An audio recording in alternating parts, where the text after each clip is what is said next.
Фестиваль «Реван» или «Праздник мастеров» прошел на главной площади Ханского дворца в Бахчисарае. Зрителям представили театрализованное действо обряда посвящения в мастера, выступления народных коллективов и выставку изделий мастеров ремесленной палаты Крыма. Поучаствовать в фестивале приехали вышивальщицы, медники, ювелиры, художники, кузнецы.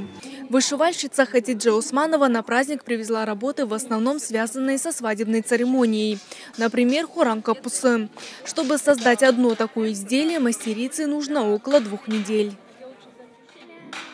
Перед тем, как девушка выйдет замуж, она должна была вышить обязательно хуран-хапы. На хуран-хапы всегда отображалось древо жизни. В данном случае вот кипарис – отображение мужчины, розочка – отображение женщины.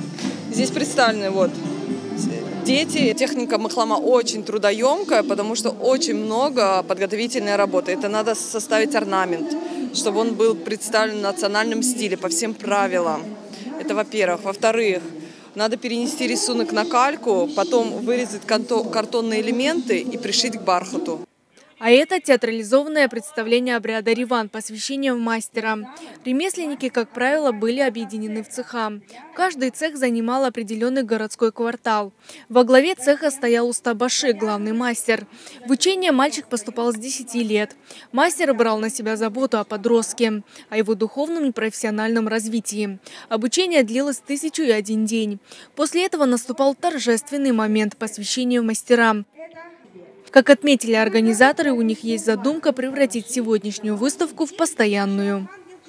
У нас давно такое желание, чтобы перед Ханским дворцом вся наша улица, которая раньше называлась улица Базарная, и она будет просто, хотим, чтобы она была пешеходная, чтобы наши мастера со своими изделиями, они здесь же вот на улице и были. После обряда по традиции были танцы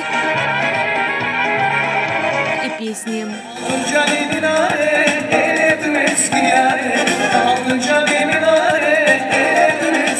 Развитию ремесел в Крыму поспособствовал бы специальный закон, уверенный в ремесленной палате Крыма. Сейчас мастера не имеют ни социальной защиты, ни поддержки.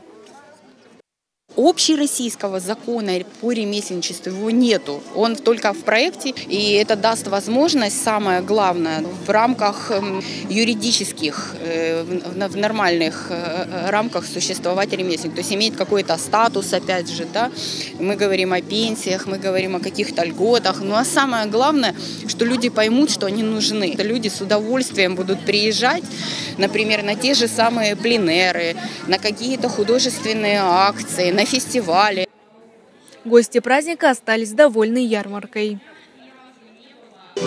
Я приехала сюда посмотреть вот эту ярмарку ремесел, и очень понравилось, все очень красиво, и очень хорошо, что сейчас возрождается вот эта крымско-татарская культура, вышивки, национальные костюмы, национальные танцы, музыку нам здесь представляют, вот нашу. Все хорошо.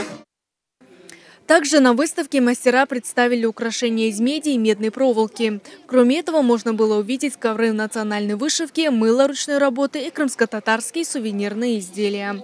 Эльмаз Ибрамова, Нариман Меджидов, Заман, АТР.